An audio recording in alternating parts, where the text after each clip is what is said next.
Meu povo, chega pra cá que tá no ar mais uma edição do Bom Dia Produtor, mantendo aquele compromisso de levar para você as melhores e principais informações que movimentam o agronegócio dentro e fora do Brasil.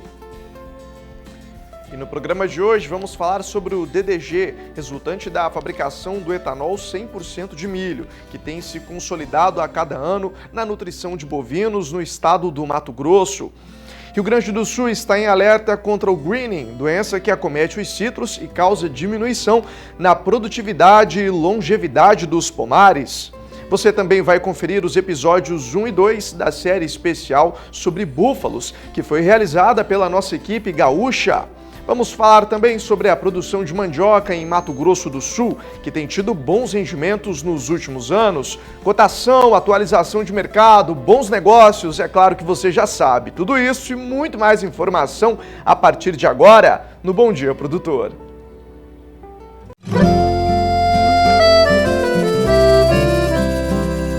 Acorda que o galo já cantou e o sol já vem fazer brotar mais um novo dia.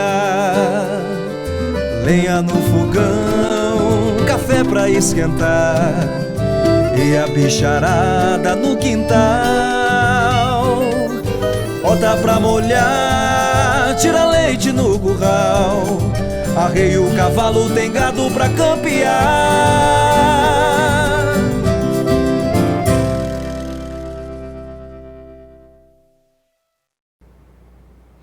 Começando mais uma edição do Bom Dia Produtor, no programa de hoje, agora na abertura, já trago para você que cada vez mais valorizado o DDG, resultante da fabricação do etanol 100% de milho, está se consolidando a cada ano na nutrição de bovinos lá no estado do Mato Grosso. Você vai conferir mais detalhes sobre isso na reportagem que foi preparada pelo repórter Valdir Pacheco. De acordo com a CNI, Confederação Nacional da Indústria, a produção de etanol 100% de milho disparou quase 800% nos últimos 5 anos, passando de 520 milhões de litros na safra 2017-18 para 4,5 bilhões na safra 2022-23. E a perspectiva é alcançar 10 bilhões de litros até 2030. De que forma a produção de etanol tem impactado na pecuária de Mato Grosso, que detém o maior rebanho bovino de corte do Brasil? Pecuaristas mato-grossenses avaliam como positivo o crescimento do setor de etanol porque consideram o uso do DDG de milho importante na nutrição dos animais. O DDG é um subproduto da produção de etanol obtido a partir da fermentação do amido do grão de cereal, com teor de umidade em torno de 10 a 12%, permitindo o seu armazenamento como a maioria dos outros concentrados, e isso tem trazido um alívio para o bolso do produtor. A pecuária moderna tem se sustentado em 4 principais pilares que são genética, nutrição, manejo e o fator sanitário, sendo que a nutrição responde por grande parte da rentabilidade econômica.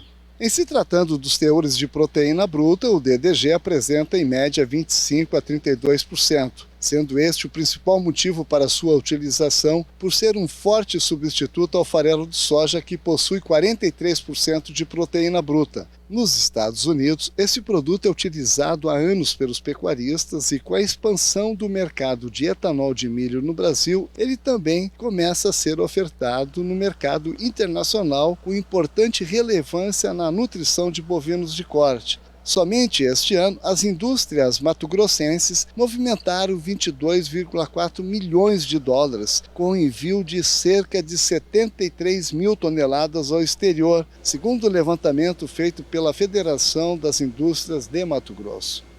De Sinop, Mato Grosso, Valdir Pacheco.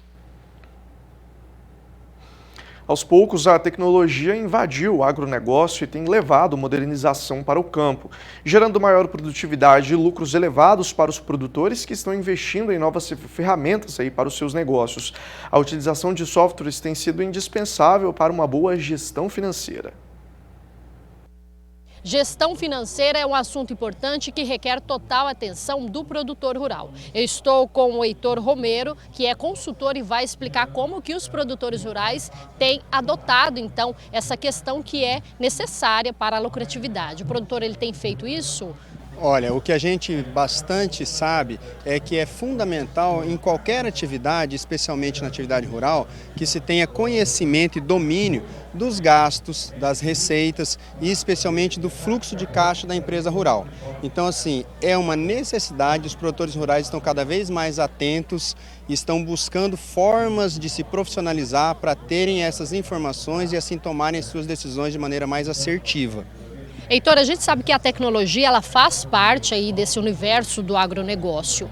Existem softwares que são preparados para fazer essa administração de forma positiva. Sim, existem. Esses softwares eles têm se tornado cada vez mais acessíveis e a gente pode dar como exemplo um software denominado Fertiplan PP. É um software bastante intuitivo, fácil de lançar as informações, de resultados muito práticos, de forma que o produtor possa a qualquer momento ele tomar as decisões em função dos relatórios que os produtos, no caso este software, permite que ele faça. E aí esses softwares, o que eles contêm? Olha, no geral, a base de um software ele precisa ter informações como contas a pagar, contas a receber, fluxo de caixa, o momento que o caixa precisa ser reposto com dinheiro.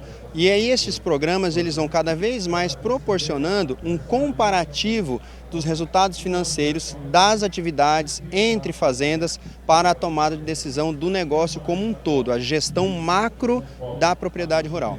E esse investimento, Heitor, na prática sai caro para o produtor ou no final compensa?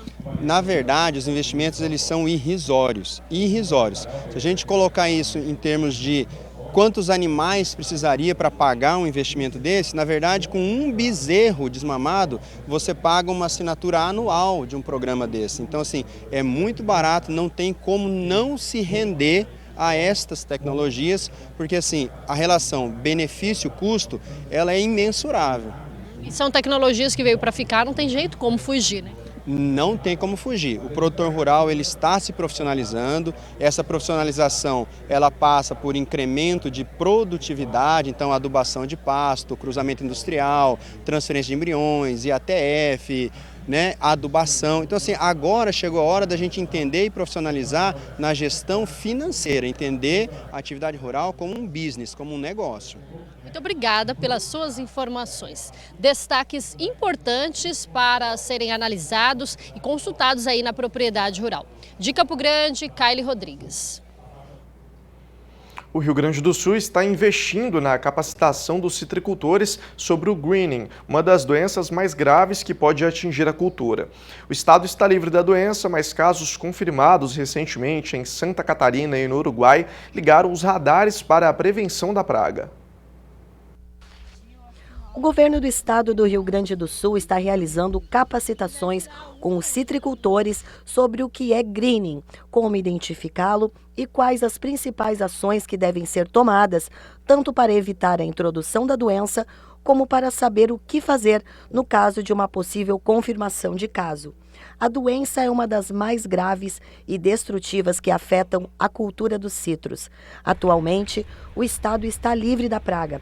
Por isso, a preocupação com as medidas fitossanitárias, já que foram encontrados focos próximos ao território gaúcho, em Santa Catarina e no Uruguai. O greening é atualmente a doença mais ameaçadora à citricultura em nível mundial, certo? E, felizmente, o estado do Rio Grande do Sul ainda é livre dessa doença. Ela está presente nos estados do Paraná, São Paulo, Minas Gerais, Mato Grosso do Sul, e recentemente foram identificados focos de ocorrência da doença em Santa Catarina. Também nós temos essa doença presente na Argentina, na região de Misiones, né? E também foi identificado um foco no Uruguai, recentemente, bem próximo ao Rio Grande do Sul.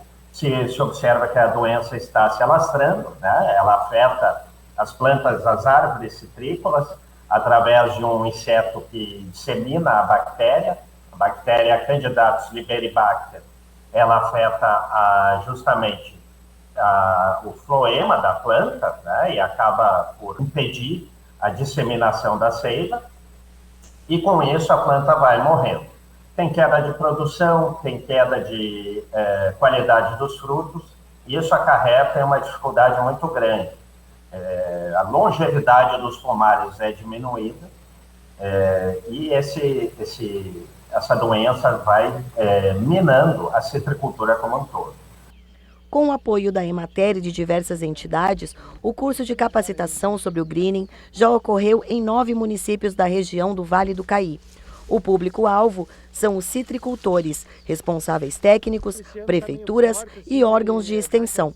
A maioria dos produtores de citros no estado são de subsistência e agricultores familiares que necessitam deste conhecimento. Nessa capacitação que nós estamos fazendo, uma série de palestras que estão sendo realizadas em todas as regiões citrícolas do estado, nós estamos dando ciência sobre essa doença, buscando prevenir, já que a melhor forma de enfrentar esse patógeno, essa doença, é através da prevenção, né? E já que o Rio Grande do Sul, pelas suas características, tanto de cultivo como fundiárias, pequenas propriedades, enfim, agricultura familiar predominantemente atuando na citricultura, temos um potencial muito grande de impedir ou pelo menos retardar o ingresso dessa doença até que se esteja um manejo adequado estabelecido. O estado contabilizou uma queda no número de produtores de citros. Entretanto, a produção vem crescendo. O representante da Secretaria da Agricultura nos explicou por quê. Em torno de 38 a 40 mil hectares cultivados, né? Mas a produção vem aumentando, né? Nós temos uma característica muito interessante aqui no Rio Grande do Sul, que é a aptidão para fruto de mesa. Temos bastante temperaturas elevadas durante o dia e temperaturas frias durante a noite. O clima é propício, tem climas, inclusive, na região da fronteira sudoeste, tem se estabelecido a citricultura de uma forma mais empresarial, pelas condições de clima seco, que tem proporcionado, inclusive, exportações de frutos de qualidade oriundas aqui no Rio Grande do Sul, né? Então, tanto a aptidão do produtor, do agricultor familiar, que desenvolve essa cultura de maneira centenária, né? Especialmente no Vale do Caí, na região do Alto Uruguai, como também na parte mais empresarial que tem se desenvolvido na citricultura aqui no estado, focado principalmente na região sudoeste, né? Nós temos aí um potencial muito grande de evoluir na produção citrícola. Os produtores estão a par disso, eles conhecem as possibilidades e tem cada vez havido mais investimento em pomares e em produtividade, em tecnologia de produção. E agora é hora de saber quais são os touros da semana do Genética BR. Quem traz os detalhes é o leiloeiro rural Gabriel Borges.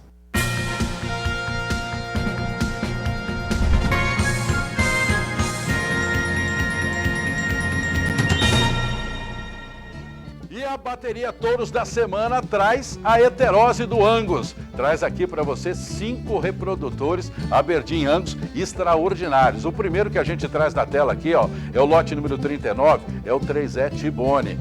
Aí na sequência tem um touro também espetacular, que é o lote número 110, que é o S2 Baxter. Olha que máquina, olha que touro aí muito rústico, né? Um touro extremamente adaptado. E temos também mais touros, tem mais 3 reprodutores excepcionais que ficam à disposição a preço promocional até domingo, que está aqui na tela, lote 625, que é o EPV espartano.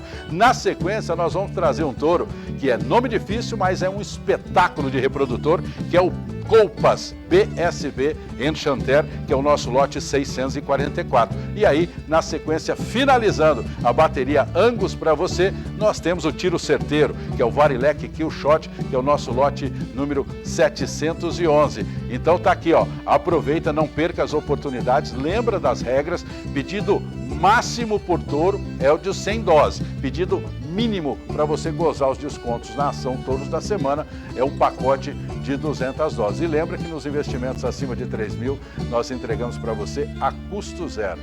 Um grande abraço e nos acompanhe na grade de programação do SBA.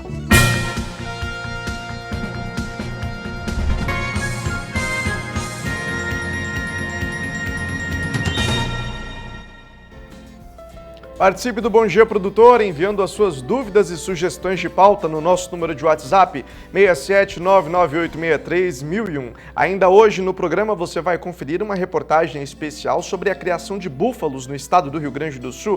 É destaque na nossa programação e você não pode perder. Até já! Estamos de volta com Bom Dia Produtor e olha só, os búfalos estão ganhando espaço nos campos do Rio Grande do Sul.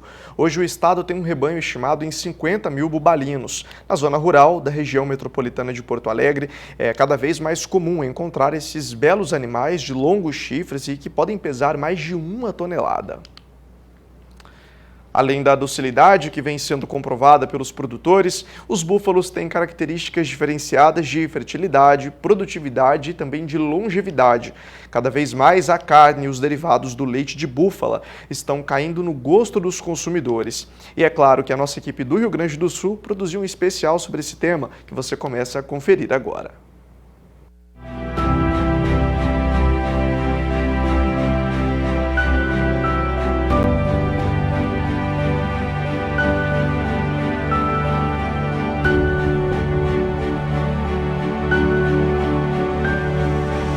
Estamos aqui na Morada dos Búfalos, uma propriedade datada de 1873 e que agora é o lar desses animais aqui, ó, tão dóceis, porque são muito bem manejados pelos proprietários.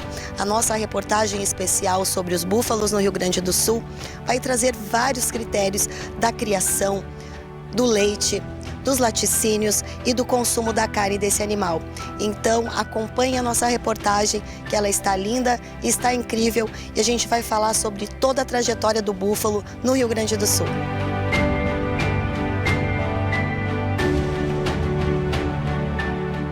Ainda nos anos 80, um jovem zootecnista se encanta pelos búfalos. Luiz Fernando Aguirre resolveu pesquisar, ir mais a fundo. Daí por diante, o interesse só aumentou. E ele decidiu que iria se dedicar à bubalinocultura. Os criadores dessa espécie são chamados de bufaleiros. Ele conheceu a esposa, Claudane, também nessa época e a contagiou com essa paixão. Olha, eu estou formado já há 30 e poucos anos, né? E conheci búfalo não na faculdade, conheci nas conversas de corredores. Eu não tive a disciplina de bubalinocultura que hoje as escolas, né, no Brasil têm. A gente leu muito, a gente visitou feiras, conversou com criadores e principalmente eu conversei muito com os tratadores, com as pessoas que lidavam diretamente com os animais. Ali que eu aprendi muito, né? Com os criadores também, mas é um conhecimento distinto, vamos dizer assim, dentro do nível de conversa e nível de conhecimento prático, né? E aí a gente foi conhecendo, ouvindo experiência de criadores, né? Isso foi em que ano? Isso em 1984, 83, 84, nós conhecemos, 85, então eu já era bufaleiro, assim, já estava metido, né, nos búfalos. Sim. Então, desde o início da tua faculdade. Já que a gente começou. Um amigo, o Guilherme Minsen, um zootecnista que está lá no norte também, um profissional apaixonado por búfalo, numa viagem de Santa Maria para Porto Alegre, porque eu me formei em Santa Maria em zootecnia, ele me levou numa feira de rústicos que tinha aqui no estado, né, de búfalos. E ali a gente comecei a me interessar. Desde o interesse pelos búfalos até a realização do sonho de criar os animais, se passaram muitos anos. Apenas em 2010, adquiriram as primeiras novilhas. Então o casal se tornou proprietário da Morada dos Búfalos, localizado no município de Vale Verde, no Vale do Rio Pardo, Rio Grande do Sul. A casa é histórica, com arquitetura açoriana, ela carrega na fachada a data de 1873. Com muito bom humor, Luiz fala sobre a casa após a chegada das búfalas e como foi importante essa convivência para os seus filhos.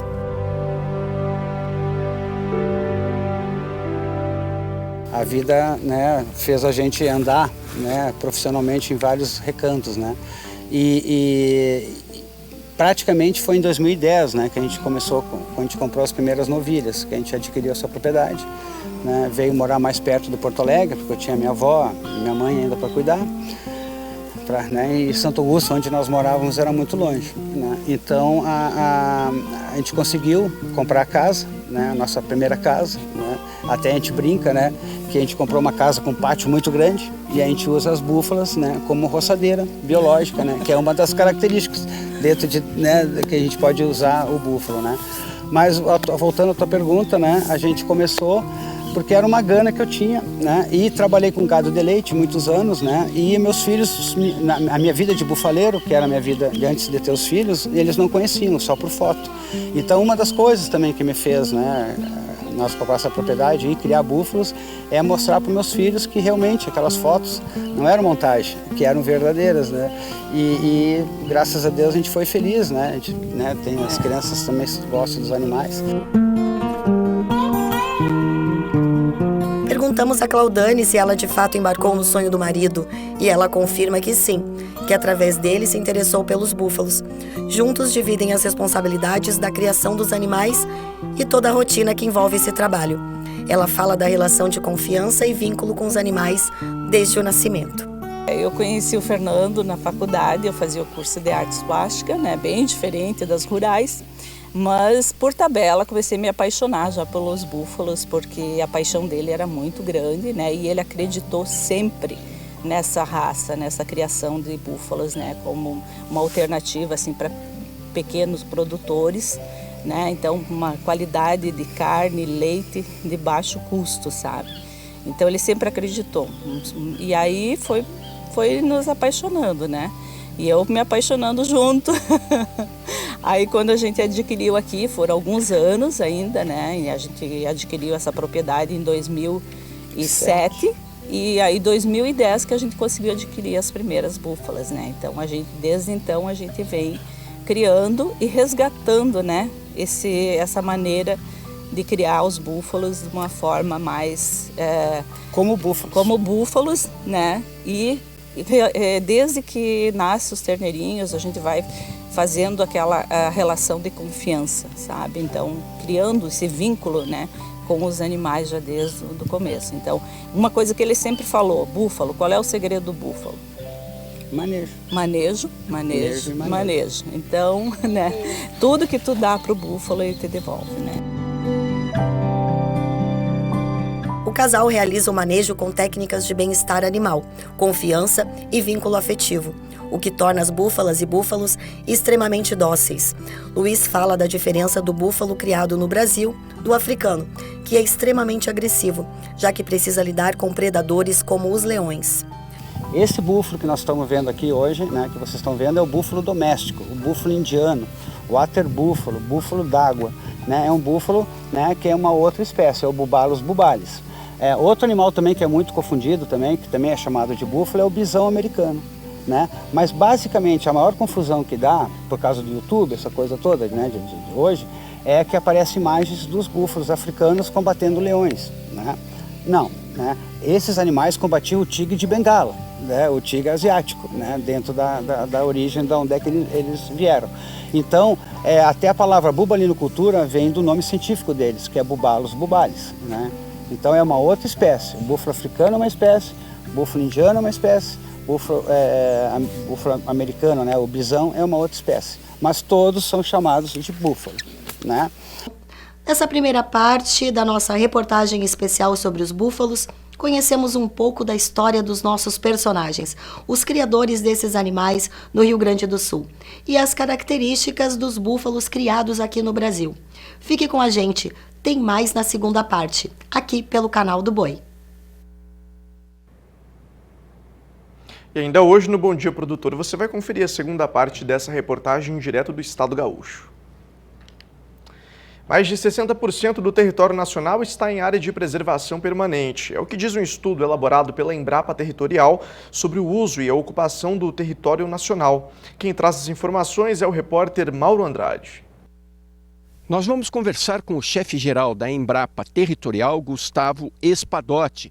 A Embrapa Territorial tem como a principal missão fazer o mapeamento das áreas ocupadas pela agricultura e também pela pecuária. Gustavo, satisfação conversar com você. Como é que está esse mapa hoje das culturas agrícolas e também da pecuária distribuídas no território nacional? Bom, muito obrigado por a conversa de hoje. Bom, nós trabalhamos com dados que nós chamamos de atribuição, uso e ocupação das terras do Brasil. E fazemos atualizações constantes nesses mapeamentos que geram, a partir de números, né, geram informações para apoiar a tomada de decisão do agro brasileiro, de gestores públicos ou privados.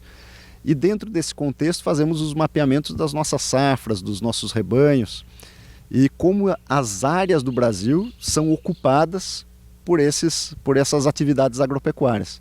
Então, no Brasil hoje nós temos 30,2% do país dedicados à produção agropecuária, sendo que 7,8% são com cultivos, são áreas que são plantadas, sejam anualmente, sejam culturas semiperenes, como é o caso da cana, toda a fruticultura. Soja, trigo, arroz, feijão, algodão. Pastagens também? Não, em 7,8% do território de cultivos apenas. Aí nós temos 1,2% de florestas plantadas, basicamente de eucalipto e pinos. Então, juntando, nós usamos 9% para culturas agrícolas. Por outro lado, nós temos 21% do território brasileiro com pastagens. Boa parte delas pastagens plantadas, a grande parte delas pastagens plantadas, cultivadas, e uma parte delas de pastagens nativas, como é o caso da Pampa, do Pantanal, em algumas regiões da Amazônia, da Caatinga e do Cerrado.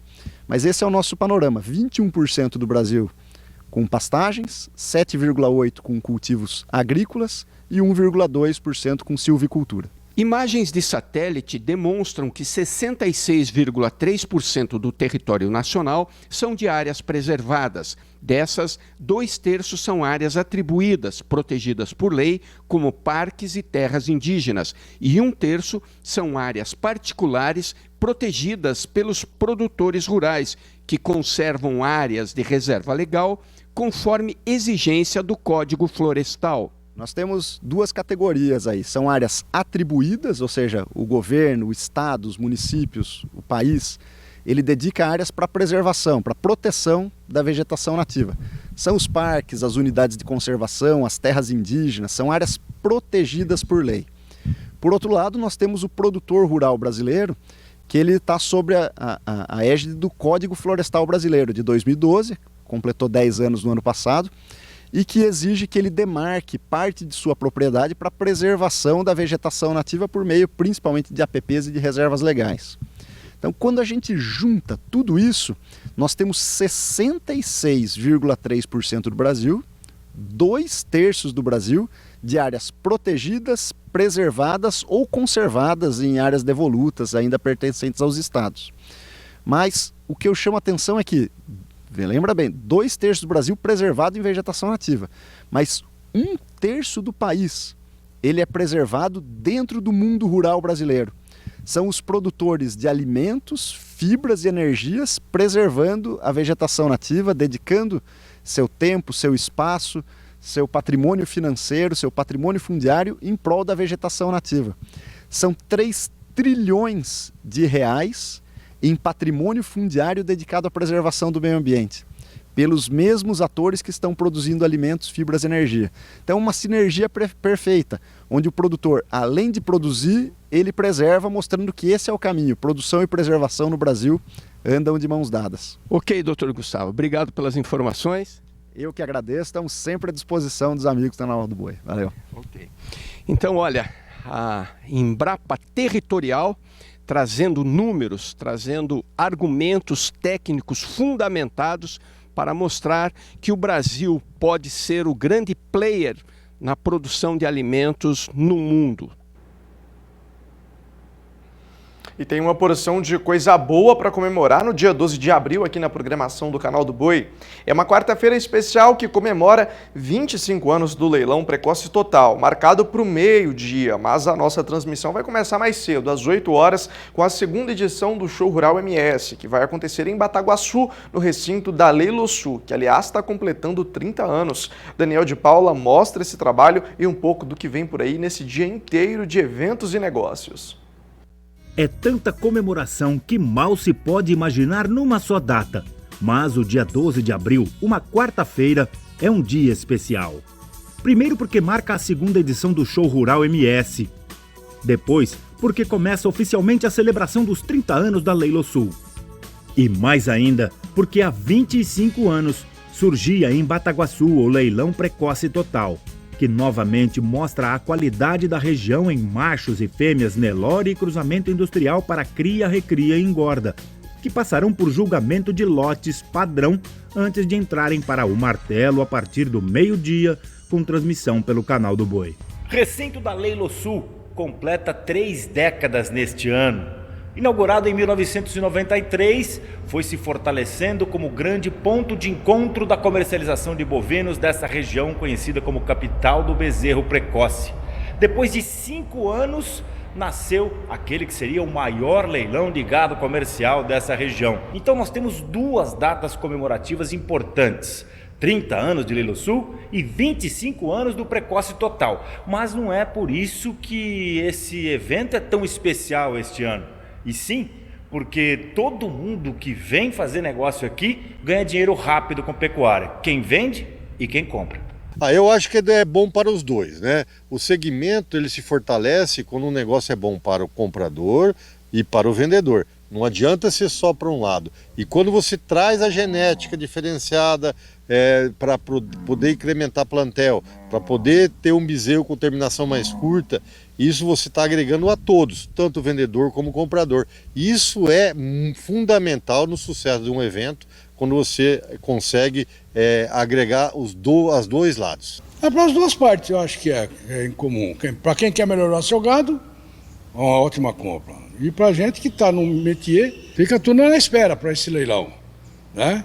Aqui você tem um gado para vender, você segura para fazer nesse leilão, que é famoso e mostra a qualidade de Bataguaçu. Falar do leilão precoce total é muito fácil hoje em dia, né? Ele começou lá atrás. Há 30 anos que a Leilosul trabalha para conquistar esse mercado e conquistou já de forma brilhante, já desde há muito tempo, a tradição de vender bezerros de referência na região, com bons preços, tanto para o comprador.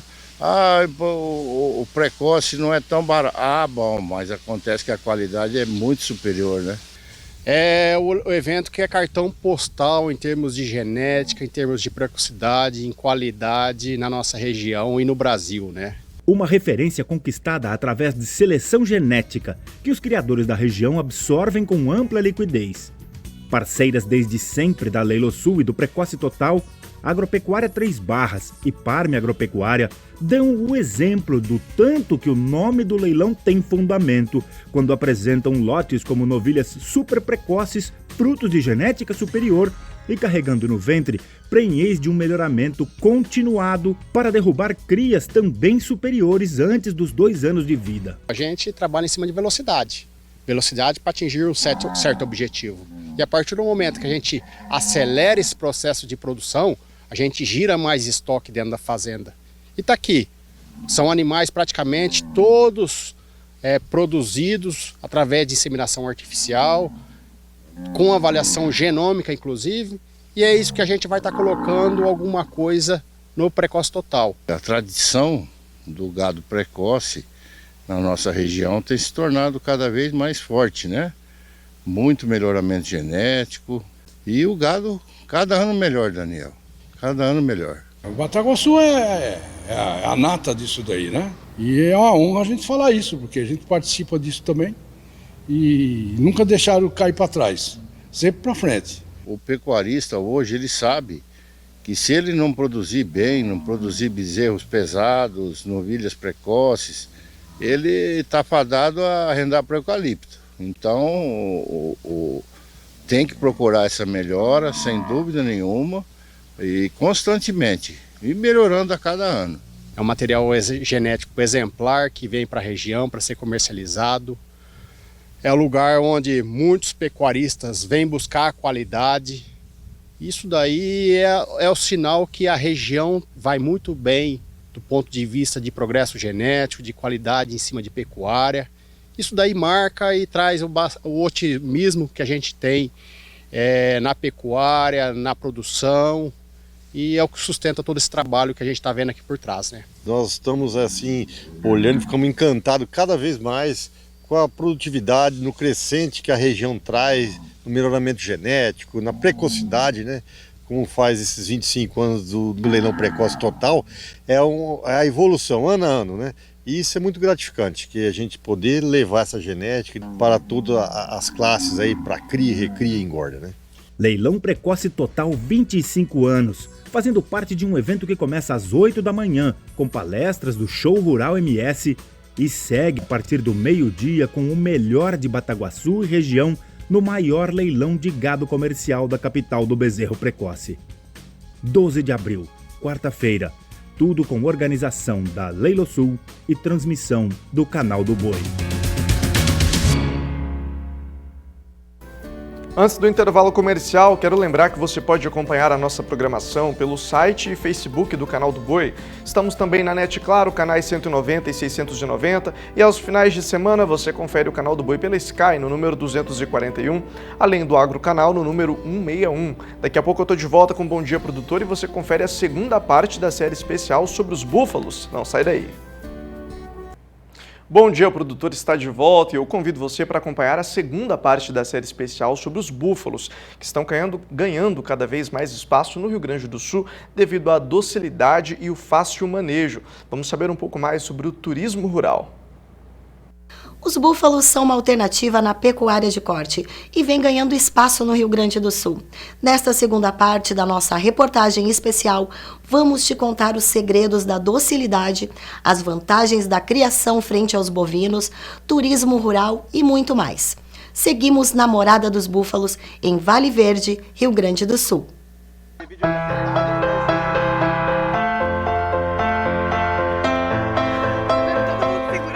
A presidente da Associação Sulina de Criadores de Búfalos, Desirê Moller, que é veterinária, destacou que o segredo da docilidade desses animais é a forma do manejo. Ela falou também sobre a incidência menor de algumas doenças desses animais em comparação aos bovinos. É um animal doméstico. Quando bem manejado, eles são extremamente dóceis. E no quesito da veterinária, né, além da docilidade, eles são animais muito rústicos. Eles teriam, a princípio, as mesmas doenças que os bovinos, o manejo sanitário é o mesmo, mas a incidência dessas doenças é muito menor quando comparado, né? E outra característica interessante do manejo no geral do búfalo é a ausência do carrapato. Não que eles sejam imunes ao carrapato, mas por terem um couro muito espesso e terem o hábito de ficar dentro da água, acaba que a gente praticamente não tem carrapato nas criações de búfalos. A Guirre menciona muitos problemas que aconteciam com os criadores por falta de informação e capacitação para o manejo dos animais. Que esta é uma luta dos bufaleiros, já que com conhecimento e manejo adequado, o retorno econômico da bubalinocultura é garantido. A propriedade investe na criação de terneiros para posterior venda e abate. Muitos insucessos, muitos problemas que houve no início da criação não foi por culpa do criador, porque ele não tinha informação. A gente, como técnico, já há anos e anos batalha por isso para mostrar para o criador que ele é muito parecido com o bovino, mas ele tem as suas particularidades, né? E que tem que ser respeitadas. E uma vez respeitadas, transmite em qualidade, transmite em número de terneiro, transmite em litro de leite, transmite em quilo de carne. Né? Tudo isso dentro do aspecto da criação. Luiz explica para as pessoas que se interessam em criar búfalos sobre o comportamento e rotina dos animais no campo. Quanto menos o homem interferir nos animais, melhor, né? E no búfalo mais ainda, né? Primeiro, o cara que quer criar tem que conhecer a espécie e saber que existem algumas particularidades, né? Diferentes do boi, né? As búfalas, naturalmente, se elas estão livres, né, criadas soltas, né, elas têm o livre-arbítrio delas, elas procuram o conforto térmico delas. Né. No momento que o homem, né, no caso, já entra na criação, e num aspecto mais intensivo de criação, algumas coisas até não são consideradas. Né. E a gente, como tem que se colocar, que é o meu caso, eu sempre me coloco no animal. Aquilo que eu não gostaria de estar sentindo, eu não, né, acho que o animal também não ia estar. Elas vão ficar agora a parte do meio-dia até as 3 horas da tarde dentro d'água ou na sombra, porque né, essa hora elas têm menos glândulas sudoríparas, né? Elas têm muito, tu viu agora, elas têm menos pelo. O terneirinho é bem peludo, mas depois vai crescendo e esse pelo vai, né, se espalhando. E aí, como ela é preta, a absorção dos raios solares sua menos, então a água, a sombra é muito importante para o conforto térmico delas.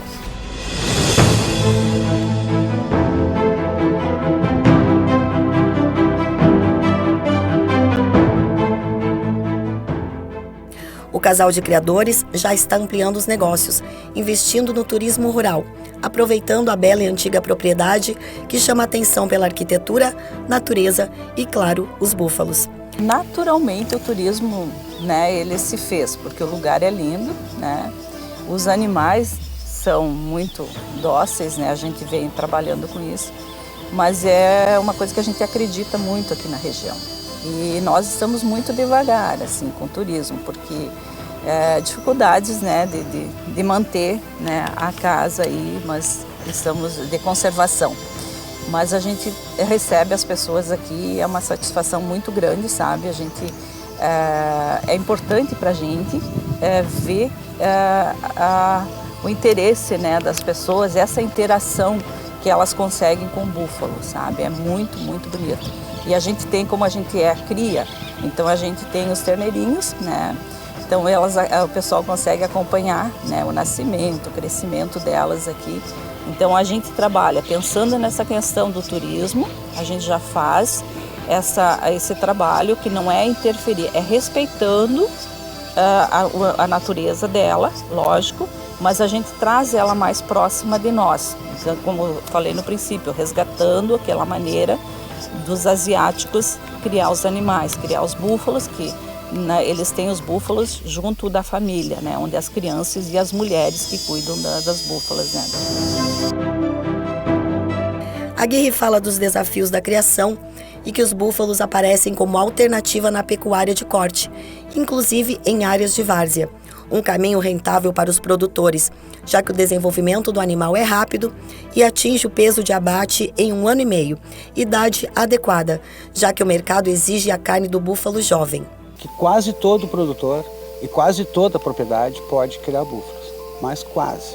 Dependendo do perfil do criador, dependendo das condições da propriedade, né, mais fácil ou menos fácil. O búfalo, tá, ele vem como uma alternativa, né, da pecuária.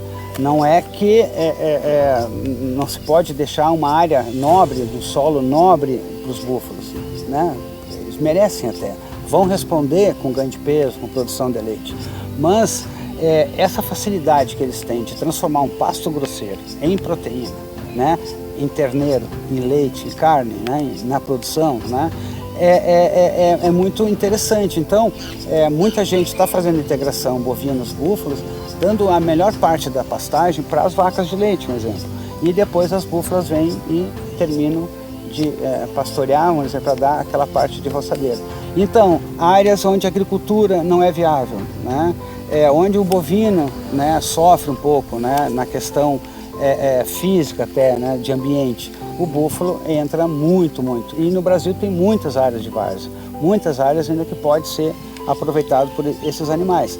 Mas nada impede também, no caso meu, que eu tenho, né, basicamente em campo nativo, que eu crio elas em campo nativo, né? Não, né? Então é um animal que para condições de campo natural, de áreas, né, marginais, né, de agregação de valor, comendo aquilo que a vaca, né, a vaca holandesa, um exemplo, né, não comeu, né, ele entra como uma ferramenta, né, de transformar aquilo que foi refugado por uma espécie, ele aproveita.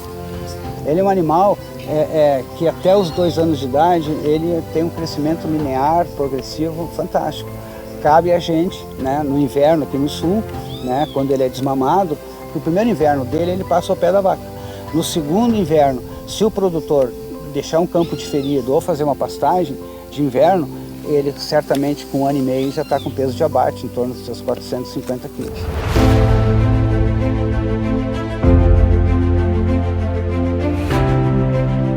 A presidente da Ascribu também destaca as vantagens da criação de búfalos. A gente abate os búfalos com uma média de 18, 20 meses e 400, 450 quilos. Isso é praticamente um ano menos do que o bovino. Eles são animais muito precoces, muito longevos, né? Então, como eu falei, as fêmeas ficam parindo uma vez ao ano por 20, 25 anos. São muito rústicos e muito dóceis quando bem manejados. De repente, a equipe é chamada por Claudane. Enquanto fazíamos imagens no açude, uma búfala deu à luz. Rapidamente fomos ao local e registramos os primeiros contatos de amor e cuidado entre mãe e filha. A pequena terneira vai aprendendo a andar. Cai e levanta diante dos olhos atentos da mãe. Um momento incrível registrado pela equipe. Logo, a pequena búfala estará mamando e se unindo ao resto do rebanho. É a vida se renovando na morada dos búfalos.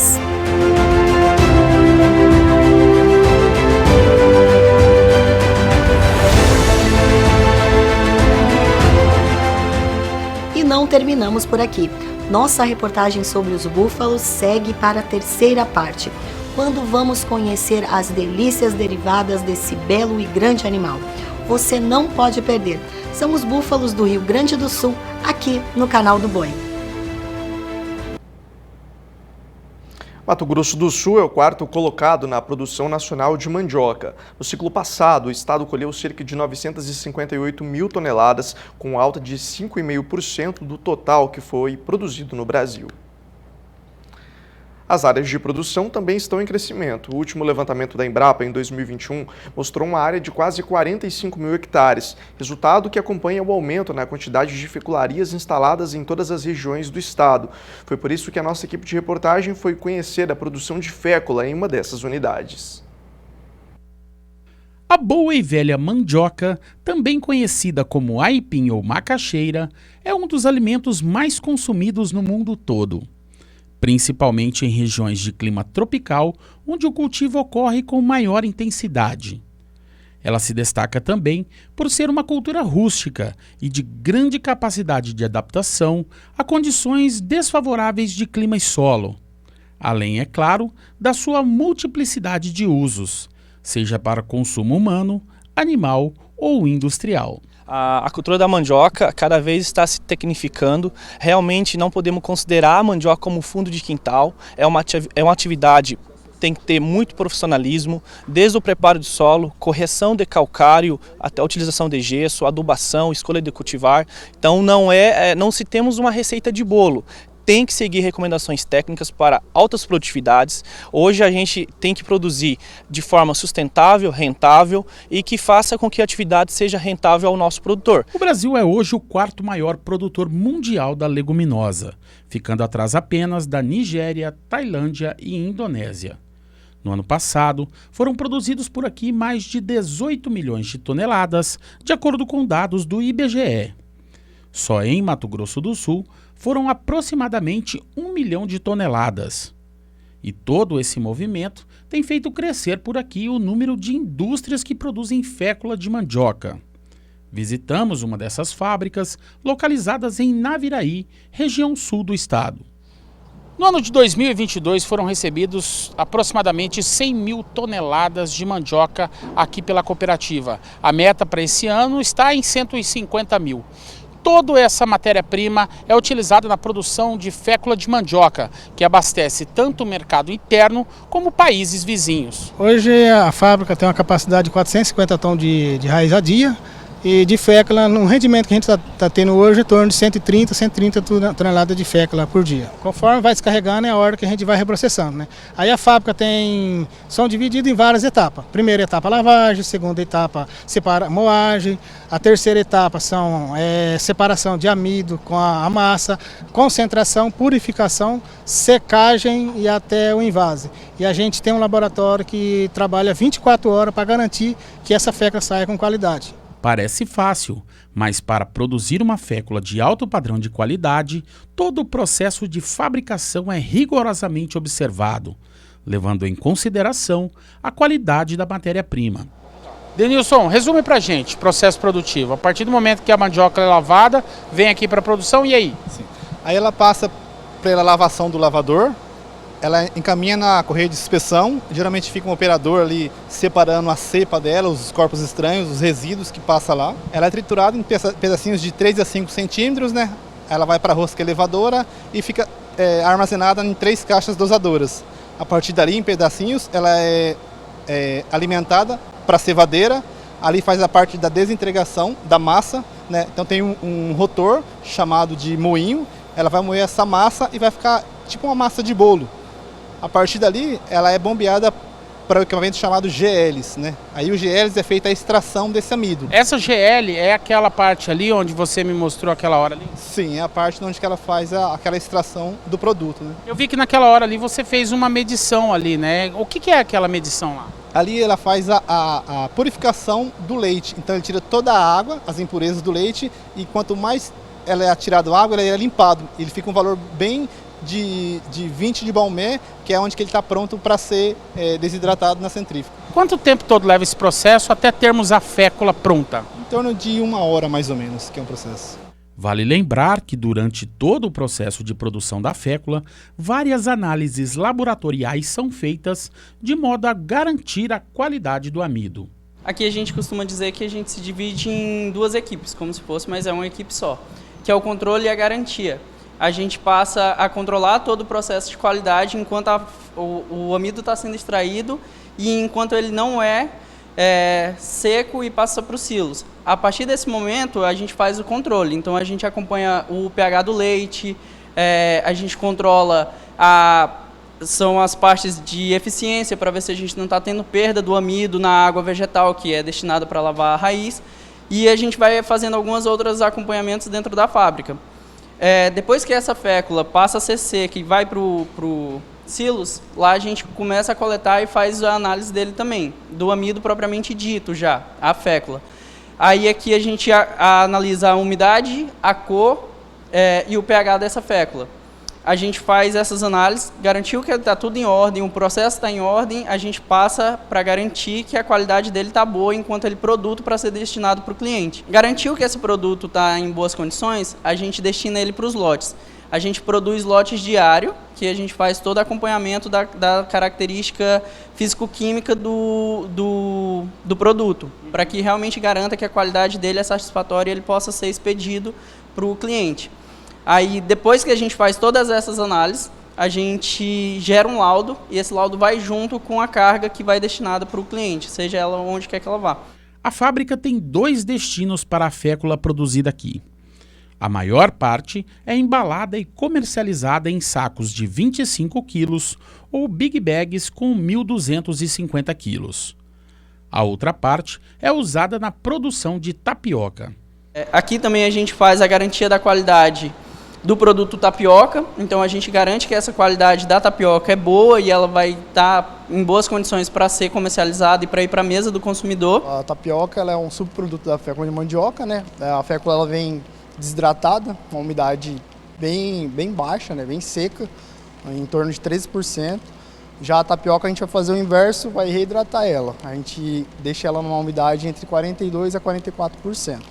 E qual que é a necessidade dessa reidratação? Por que precisa passar por esse processo de reidratação? Isso, o produto ele precisa passar por a reidratação para ele dar a característica daquela pasta, daquela massa de tapioca, né, que a gente vê no mercado. E com o mercado cada vez mais aquecido, a cooperativa em Mato Grosso do Sul já tem planos de expansão para atender a demanda que vem crescendo anualmente. Cleiton, como é que está hoje a produção no sentido de visão de futuro, ampliação de área plantada, crescimento de produção? Muito bem. Atualmente nós estamos com uma fecularia aqui no município de Naviraí, onde atende a região produtora. Atendemos em torno de 7.500 hectares anualmente de mandioca de 1 ciclo e mandioca de 2 ciclos. Nos próximos 2 anos estaremos instalando uma nova fecularia na região de Nova Andradina, onde tem uma demanda muito grande dos nossos cooperados. Já temos um corpo técnico já contratado em Nova Andradina e Anaurilândia e também agora em Deodápolis. Então nos próximos 2 anos, vamos considerar, nós queremos passar de 7.000 para 20.000 hectares atendido pela cooperativa anualmente de mandioca. Por parte dos produtores de mandioca, investir na cultura com novas tecnologias, buscando o aumento de áreas plantadas, vão gerar mais produtividade, fortalecer a cadeia produtiva e gerar emprego e renda. Mas para isso, a instalação de novas fecularias e a parceria com as cooperativas no sentido de contar com assistência técnica são primordiais. Com a instalação da fecularia aqui pela Copasul, isso daí veio ajudar a muito os produtores aqui da região, que veio a favorecer bastante essa logística de entrega da produção, que é um produto assim que é perecível, né? Ela aguenta castigo, mas quanto mais rápido a gente colher e industrializar esse produto, nós vamos conseguir um produto, uma fécula de melhor qualidade. E o quesito mais importante na produção da lavoura na roça é a assistência técnica. E para isso daí a cooperativa incentiva bastante os produtores a participar de dias de campo. A própria cooperativa realiza todo ano dia de campo, para mostrar, trazendo pesquisadores de fora, para mostrar os avanços na lavoura de produção de mandioca, porque é uma lavoura assim que ainda não tem tanto estudo como a soja e o milho, né? E para isso daí a cooperativa está presente, né, fazendo todo esse trabalho de forma que o produtor da Copasul e da região tenha uma maior opção de diversificação na sua produção. De Naviraí, no Mato Grosso do Sul, José Cunha. E o canal do Boi mostra nos dias 15 e 16 de abril o leilão Fazenda Nova, começando no sábado, dia 15, com 2.000 animais de corte a partir das 11 horas da manhã, com transmissão no canal do Boi. No domingo, dia 16, é a vez da genética, com 250 reprodutores e matrizes Nelore e Braford. Mas você sabe de onde vem esse Braford que Lourenço Campos seleciona? Daniel de Paula vai mostrar para você.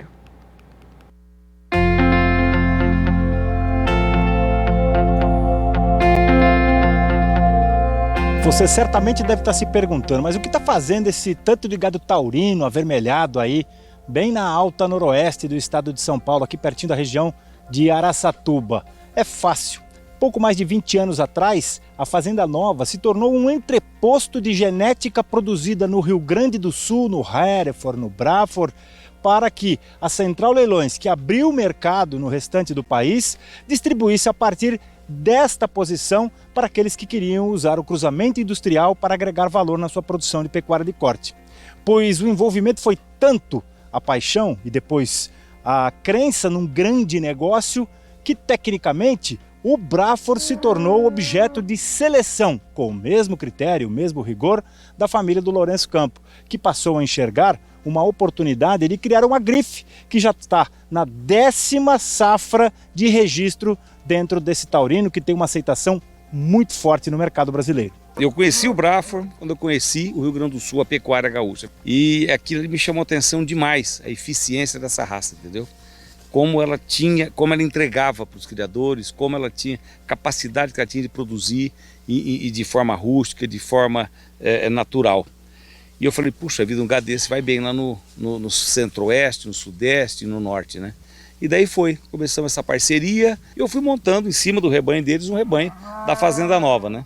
E hoje está aí, ó, todos os anos já, né? E colocando essa nossa genética, esse nosso trabalho, e que eu tenho observado é que os pecuaristas têm gostado, tá? É uma história nova da Fazenda Nova, né?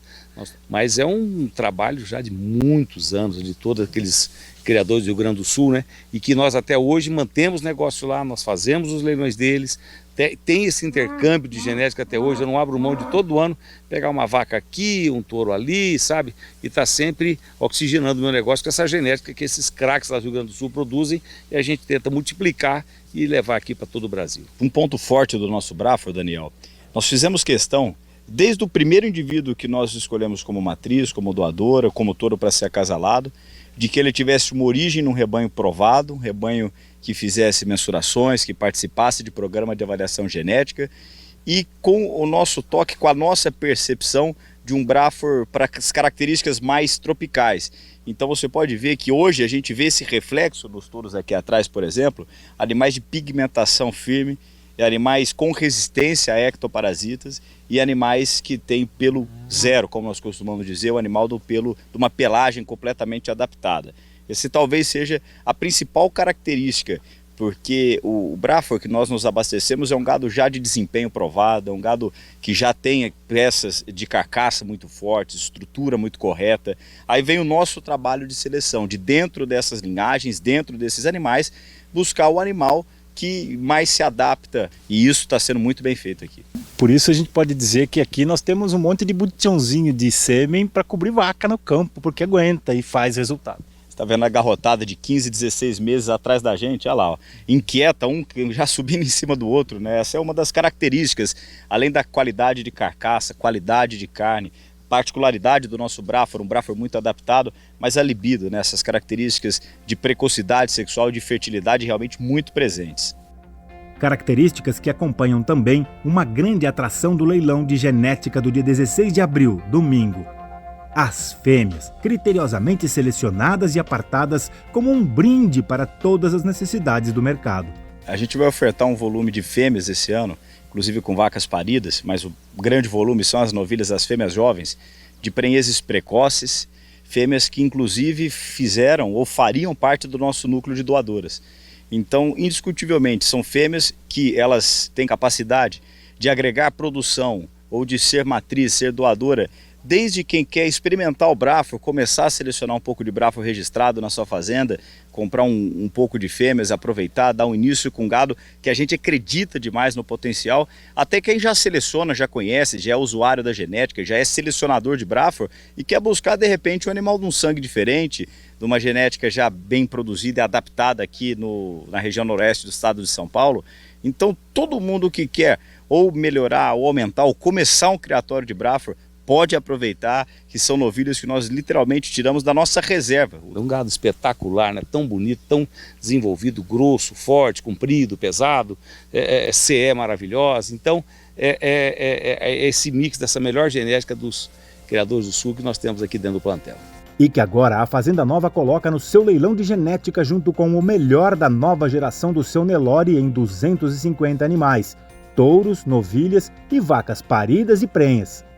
16 de abril, domingo, 2 da tarde, um dia depois do leilão de corte, que no sábado, dia 15, vende a partir de 11 da manhã 2.000 animais comerciais com influência desse trabalho.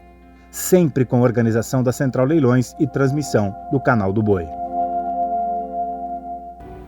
Participe do Bom Dia Produtor enviando as suas dúvidas e sugestões no nosso número de WhatsApp 67998631001. Estou esperando sua mensagem e no próximo bloco tem previsão do tempo para todo o Brasil no quadro Agroclima. Até já! Estamos de volta com o Bom Dia Produtor e a repórter Kylie Rodrigues traz agora informações sobre a importância da suplementação nacional do gado no período das águas, época que vai de outubro até meados de maio. O período das águas é marcado por maior precipitação e oferta de pasto. Porém, mesmo assim, requer atenção do pecuarista para encontrar a melhor estratégia de engorda. Sem dúvidas, o segredo do período das águas está no manejo, onde as condições ambientais são totalmente favoráveis ao crescimento das plantas. Algumas estratégias são avaliar a pastagem com frequência, e determinando a melhor sequência de pastejo e ajuste de taxa de lotação, controlando a altura de entrada e saída do piquete, monitorar o ganho de peso e desempenho dos animais, controlar plantas invasoras e pragas, manter a fertilização de acordo com base nos resultados das análises de solos anuais. Uma recomendação importante é o uso de nitrogênio para aumentar o rendimento de teor de proteína da forragem. Visando o ganho de peso do rebanho, é necessário implementar a suplementação mineral. A suplementação mineral proteica, geralmente na época da seca, e a suplementação mineral energética, no início das águas, ali onde a planta tem mais teor de proteína bruta na folha. Com maior volume de chuvas, dias longos e temperaturas mais altas, o pasto mostra uma boa taxa de crescimento, o que fará que o animal ganhe mais peso. Com toda certeza, a suplementação nas águas melhora os índices zootécnicos e promove a redução na permanência dos animais no pasto, além de favorecer a terminação e primeiros partos de forma precoce.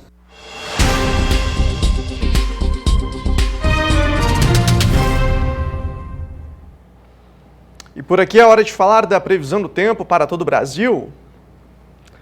Julia Marques trazendo os destaques para a gente nesta manhã. Julia, bom dia para você. Bom dia, Vinícius, e bom dia a todos que nos acompanham. As instabilidades ainda são destaque na maior parte do país. As chuvas devem seguir mais localizadas na faixa leste do Paraná, com volumes de até 110 milímetros. Nas demais áreas do estado paranaense e em Santa Catarina, as chuvas devem ficar irregulares e com pancadas localizadas, com volumes que podem chegar até 80 milímetros. Condição boa para aqueles produtores que estão semeando as culturas de segunda safra. Um exemplo dessa chuva mais espaçada é a cidade de Jussara, que fica ali no estado paranaense. E olha só, isso porque ao longo dos próximos 15 dias, o município deve receber 90 milímetros de chuva. Tem aí longas janelas de tempo aberto, permitindo então o avanço das atividades de campo. Agora vamos falar das temperaturas. O calor diminui no sul do país, viu? E a máxima não deve passar dos 22 graus em Curitiba. Nas demais áreas do país, o calor vai continuando aí. Máxima de 31 graus em Manaus, temos aqui 34 graus em Cuiabá, 29 em Belo Horizonte e 30 em Recife. No Sudeste, a previsão para os próximos 5 dias é de chuva em boa parte da região, devido às áreas de instabilidades e também pelo avanço da frente fria, provocando chuva no sul de Minas. Condições que não devem ser prejudiciais às lavouras da região. E servirá também para a manutenção da água disponível no solo.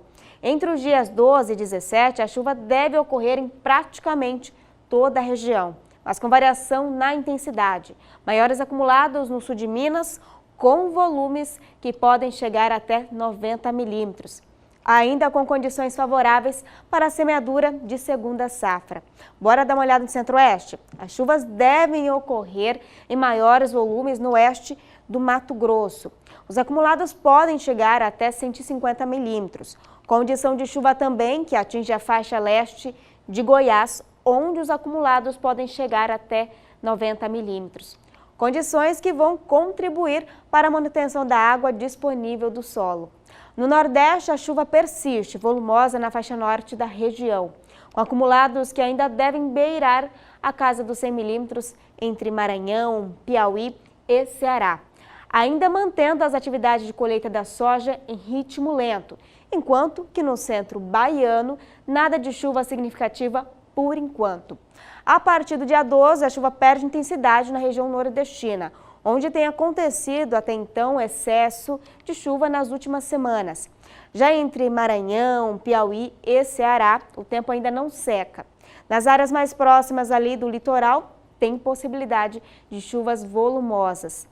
No Maranhão ainda são esperadas aquelas pancadas persistentes e volumes expressivos, mantendo o solo encharcado e dificultando o andamento da colheita da soja.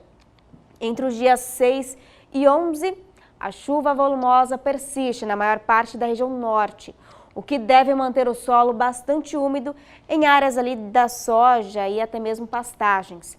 Ainda que de forma mal distribuída, volumes entre 70 e 150 milímetros podem ser registrados nesse período em pontos ali do Acre, Amazonas e Rondônia, assim como também no norte do Tocantins.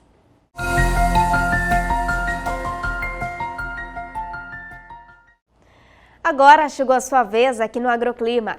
A previsão do tempo hoje vai para o Aladias Cardoso de Paramirim, Bahia. Aladias, agradeço muito a sua participação por aqui. Hoje, nos próximos 3 dias, não tem previsão de chuva para a sua cidade. O destaque fica mesmo por conta das temperaturas. Hoje, a máxima é 31 graus e a mínima 19. Essa outra previsão vai para o Nilton Oliveira, de Pocrane, Minas Gerais. Nilton, também agradeço sua participação por aqui. Por aí, a chuva continua hoje e nos próximos 3 dias, acompanhada por trovoadas e volumes significativos. Máxima hoje, 31 graus e a mínima fica ali na casa dos 20. E ainda dá tempo de você pedir a sua previsão aqui no Agroclima. É só enviar uma mensagem para a nossa equipe por meio do número 67 99264 7810 ou comente no nosso vídeo no YouTube com seu nome completo e a sua cidade. Estou te esperando. Até amanhã. Este ano, o Brasil deve produzir mais de 125 milhões de toneladas de milho e exportar perto de 52 milhões de toneladas. Mas o embarque recorde não deve alterar os preços do milho no mercado brasileiro. É o que indicam estimativas da Agroconsult, após levantamento de dados durante o Rally da Safra. Walter Puga Júnior tem mais informações. A Agroconsult anunciou esta semana que espera que as exportações brasileiras de milho passem ou cheguem perto, pelo menos, de 52 milhões de toneladas. É uma exportação recorde, segundo a Agroconsult. Eu tenho comigo Gildomar Lindemann, que vai comentar sobre essa perspectiva diante dos números que a Agroconsult apura agora no Rally da Safra. Obrigado por ter aceito o convite, Gildomar. Vamos explicar, o Brasil será um grande exportador de milho este ano? Puga, muito obrigado pelo convite, é uma honra para nós participar com vocês aí. E essa é uma grande expectativa, né, do Rally da Safra e da Agroconsult, que esses números se confirmem. De fato, nós temos aí um desafio muito grande, que é implementar essas lavouras de milho segunda safra. Nós viemos de uma safra de milho verão, que não foi uma safra cheia, né? Tivemos uma quebra aí em função do Laninha no estado do Rio Grande do Sul, o que desabonou um pouco, né, a folga que teríamos para essa produção total. Mas ainda assim nós temos, mais uma vez, uma área de milho segunda safra se igualando ao do ano passado, né? Nós teríamos, num primeiro momento, até um incremento maior dessa área, mas em função principalmente do atraso da colheita, do alongamento do ciclo da cultura da soja, alguns estados aí ficariam com uma área dentro de uma condição de risco muito alto, o que acabou limitando um pouco esse incremento de área.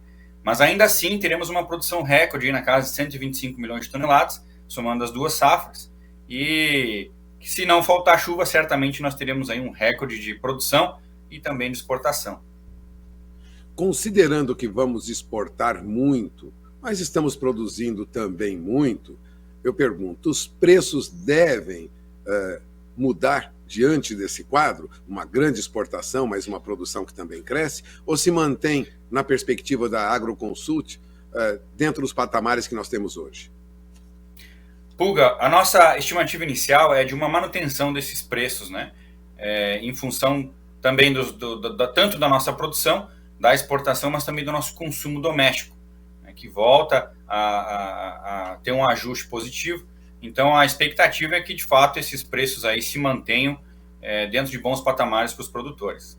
Situação parecida com a da soja? Vamos também produzir mais soja e exportar muito mais soja? Qual é a perspectiva que os números apurados pela Agroconsult indicam?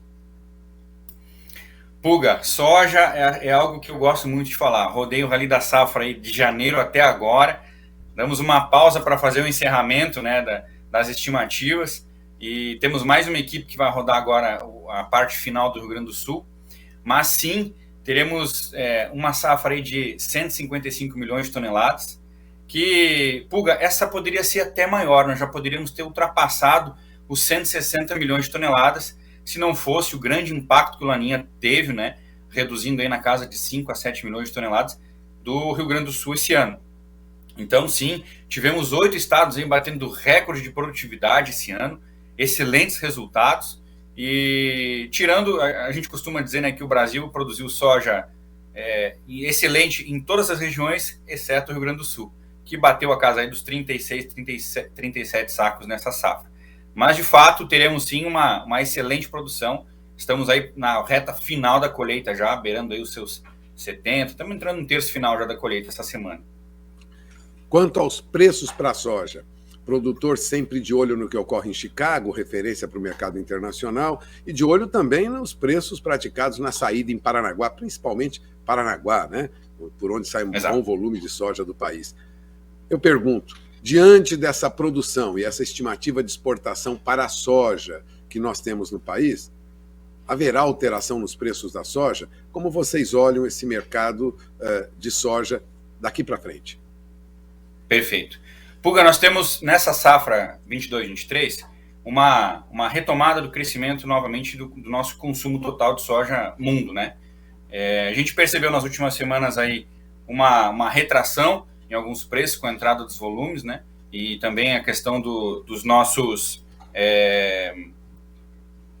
da nossa colheita entrando na reta final praticamente, com bons volumes, a gente acabou tendo recordes de produtividade na grande maioria das regiões, e o que foi bom para os produtores, mas a gente percebe que o mercado ele dá uma oscilada, mas a gente vê ainda com bons olhos e com bons preços praticados ao produtor de agora em diante até o final do ano.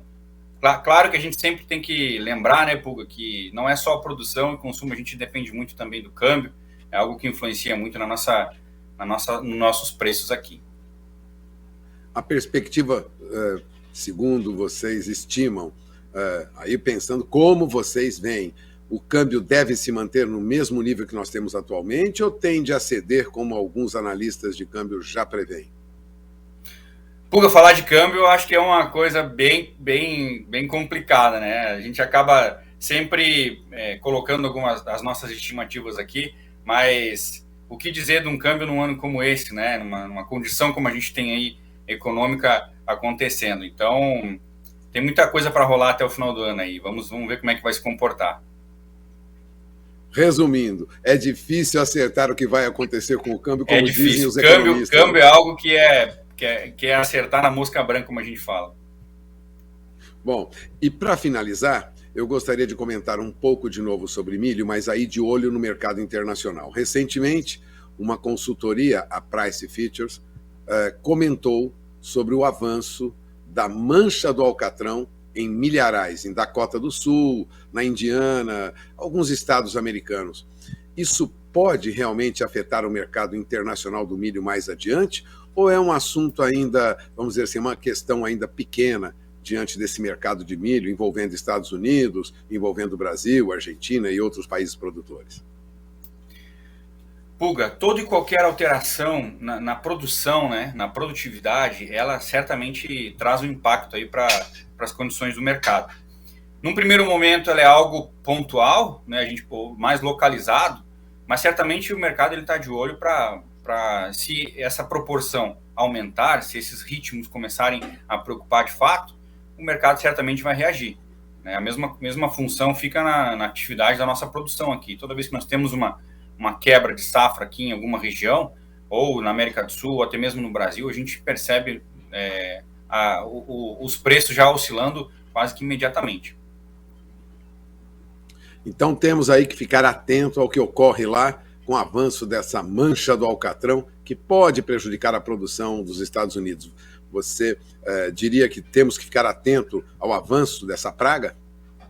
Pulga, não só atento, né, mas como a gente espera que, de fato, os produtores possam controlar essa praga, né, controlar esse problema que tem na safra, porque o mercado ele é global, mas a gente também acompanha os nossos amigos produtores norte-americanos, e assim como somos produtores e lidamos com produtores, esperamos que todos os produtores tenham êxito.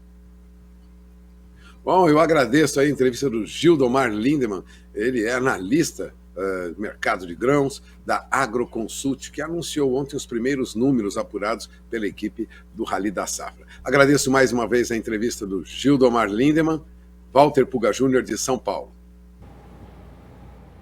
Muito obrigado pela sua companhia aqui no Bom Dia Produtor. Daqui a pouco o programa está disponível na íntegra no nosso canal do YouTube. Para você, um excelente dia. Até a próxima. Tchau, tchau.